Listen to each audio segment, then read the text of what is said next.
Good morning. NCERT syllabus के तहत कक्षा 7 में हमने अध्याय 4 जो है वायु, उसके अंतर्गत वायु का संगठन हमने पढ़ा था और आज के टॉपिक में हम उससे आगे चर्चा करेंगे। ऑक्सीजन वायु में प्रचुरता से मिलने वाली दूसरी गैस है। हमने नाइट्रोजन के बारे में कल जाना था, जो सर्वाधिक मात्रा में वायुमंडल में पाई जाती है। दूसरे नंबर पर आती है ऑक्सीजन, जो हमारे लिए जीवनदायी गैस भी होती है। मनुष्य तथा पशु सांस लेने में वायु से ऑक्सीजन प्राप्त करते हैं। हरे पादप प्रकाश संश्लेषण द्वारा ऑक्सीजन उत्पन्न करते हैं। इस प्रकार वायु में ऑक्सीजन की मात्रा समान बनी रहती है। यदि हम वृक्ष काटते हैं तो यह संतुलन बिगड़ जाता है, क्योंकि जो हरे वृक्ष अगर काटे जाएंगे तो प्रकाश संश्लेषण की क्रिया नहीं हो पाएगी एवं ऑक्सीजन का निर्माण नहीं हो पाएगा। कार्बन डाइऑक्साइड अन्य महत्वपूर्ण गैस है।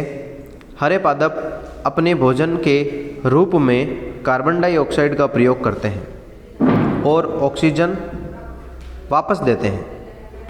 मनुष्य और पशु कार्बन डाइऑक्साइड बाहर निकालते हैं। मनुष्यों तथा पशुओं द्वारा बाहर छोड़ी जाने वाली कार्बन डाइऑक्साइड की मात्रा पादपों द्वारा प्रयोग की जाने वाली गैस के बराबर होती है, जिससे यह संतुलन बना रहता है। परंतु यह संतुलन कोयला और खनिज तेल आदि ईंधनों के जलाने से गड़बड़ा जाता है। वे वायुमंडल में प्रतिवर्ष करोड़ों टन कार्बन डाइऑक्साइड की बढ़ोतरी करते हैं।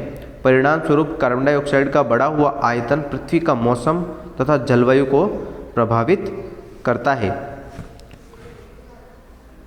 जब वायु गर्म होती है तो फैलती है और हल्की होकर ऊपर की ओर उठती है। ठंडी वायु सघन और भारी होती है, इसलिए वो नीचे की ओर रहती है। इन दोनों की प्रवृत्ति इस प्रकार से होती है। गर्म वायु के ऊपर उठने पर आसपास के क्षेत्रों में ठंडी वायु रिक्त स्थानों को भरने के लिए वहाँ आ जाती है और इस प्रकार वायु चक्र चलता रहता है।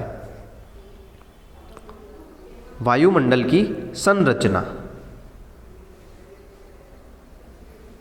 हमारा वायुमंडल 5 परतों में विभाजित है। वायुमंडल को बांटा गया है 5 परतों में, जो पृथ्वी की सतह से आरंभ से स्टार्ट होती है। सबसे नीचे स्थल भाग है, वहाँ से स्टार्ट होती है। ये है क्षोभ मंडल, उससे ऊपर समताप मंडल, मध्य मंडल, बाह्य वायुमंडल एवं बहिर्मंडल। चित्र दिखाई दे रहा है और इसके अंतर्गत हम देख सकते हैं, सबसे पहले क्षोभ मंडल। ये क्षोभ सीमा जहाँ समाप्त होती है, ओजोन लेयर। समताप मंडल, समताप की सीमा समाप्त। मध्य मंडल, मध्य मंडल के पश्चात बाह्य वायुमंडल और अंतिम आता है बहिर्मंडल। हम इन सब के बारे में विस्तृत से चर्चा करते हैं। सबसे पहला है क्षोभ मंडल। यह परत जो है क्षोभ मंडल, यह परत वायुमंडल की सबसे महत्वपूर्ण परत मानी जाती है। इसी पर मनुष्य निवास करते हैं। इसकी औसत ऊंचाई 13 किलोमीटर है। इतनी है 13 किलोमीटर।